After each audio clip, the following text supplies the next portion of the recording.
Our sign language interpreter is Angel Lois. We'll continue with the developing story of tragedy that hit Utumishi Girls Senior School early today, where 16 people have been confirmed dead after an inferno destroyed a dormitory. 79 other students were injured and are now hospitalized at various hospitals in Nakuru County. Let us cross live to Gilgil and link up with our reporter Kennedy Gashuhi. We shall be touching base with Gashuhi a little bit later. However, this is the story that we have packaged for you with regard to everything that happened in Nakuru. Now, at least 16 students have been confirmed dead and 79 others injured following a school dormitory inferno at Utumishi Girls High School in Nakuru County.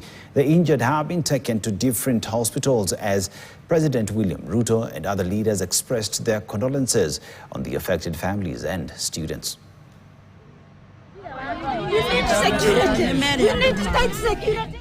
Grief-stricken families crowded the Utumishi Girls Academy in Gilgil in Nakuru County following a midnight fire that tore through a school dormitory, leaving at least 16 students dead and several others injured. Distraught parents and guardians endured agonizing moments trying to trace their children, with little information given about casualties and survivors. Usiku ya leo tumeamuka na siku ndefu sana ya giza. Saa 8 usiku, saa 7 na kitu usiku nilipata ripoti kwamba shule ya Utumishi Girls imechomeka, na mimi kama mzazi ya shule niko na msichana wangu, one of the triplets, hapo form 4, na tulipata hii ujumbe kwa mshtuko sana. Nilitoka Nakuru tukiwa na wenzangu ambao tuliandamana nao, tukakuta shule ukiwa na majonzi nyingi. By karibu saa 2 tukapelekwa katika hall tukiwa wazazi, tukiwa na majonzi kubwa. Tukaongeleshwa kwamba jambo hili lilitendeka hivyo, tukaambiwa tutulie kama wazazi, tukaambiwa wengine wako hospitalini na wengine waliweza kutoweka usiku ambapo hawajulikani pahali wako. Mtoto wangu tuliweza kupatana na yeye kama saa 3 na kitu asubuhi. We received 69 students, admitted 7 of them. 61 students were treated as outpatient. Then we had 1 student who was picked by a parent for treatment at the hospital of choice. The condition of the 7, the students, it is they have fractures that resulted from jumping from a height. Senior government officials, including Interior Cabinet Secretary Kipchumba Murkomen, Education Cabinet Secretary Julius Migoso Gamba, Principal Secretary Bitalk, and Inspector General Douglas Kanja arrived at the scene. 12:45 a.m.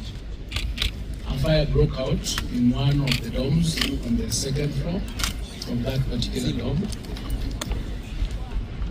and the dorm is completely destroyed, together with a lot of injuries to our learners.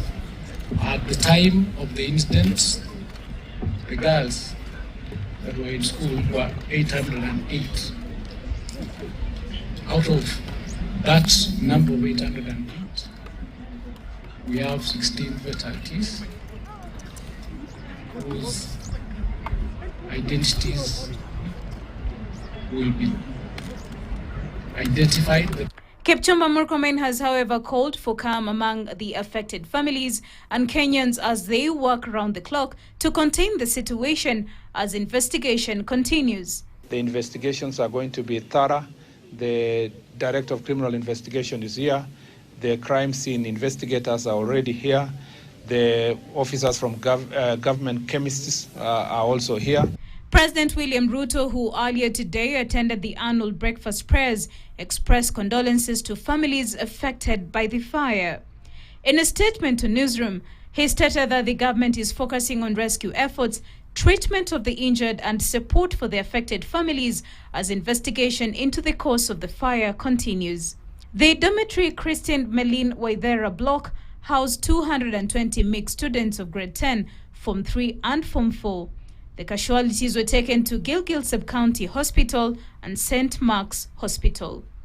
Milia Kisienya, KTN.